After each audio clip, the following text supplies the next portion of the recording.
नमस्ते प्रणाम आप सबका भाई, आप सबका बेटा, मैं बॉबी राकेश यादव और मेरा बड़ा भाई गोरख यादव और मैं गायक गोरख यादव आप सभी का भैया के चैनल पे स्वागत करता हूँ। मैं आपको बता दूँ आज मेरे गीत की शूटिंग चल रही है हमके जौनपुर के मिलवा घुमाती रजू, और ये गीत मेरा सिंगर गोरख यादव ऑफिशियल पे आएगा, तो प्लीज़ आप लोग वीडियो को पूरा देखिएगा। देख रहे हैं शूटिंग चल रहा है हमके जौनपुर के मिलवा घुमाती रजू, और मैं खुश नसीब हूँ कि मेरा भाई मेरे साथ आ जाए। मुझे बहुत कभी कभी बिना बुलाने पहुंच जाते हैं हम लोग।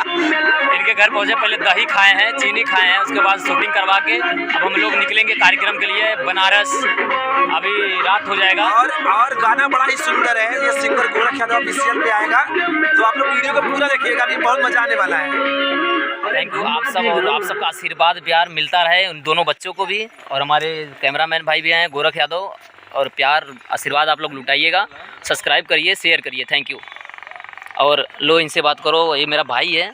अभी सबको प्रणाम दिल से। आमिर भाई, कैसे हैं आमिर आप भाई सब? और ये हमारी और आ जाओ प्रियंका जी, आ जाओ। पिंकी जी सॉरी। तो हम लोग ये भैया के गोरख भैया का गाना आया है, और हमारे बड़े भैया सूरज भैया और राकेश भैया, गोरख भैया। पिंकी जी कैसा लग रहा है गाना? कैसा लग रहा है? बहुत अच्छा लग रहा है। अच्छा लग रहा है करके? तो बोल दो कि जितने लोग देख रहे हैं प्लीज ये वीडियो पूरा जाके देखो, और भैया का चैनल सब्सक्राइब करके ही जाना। Thank you.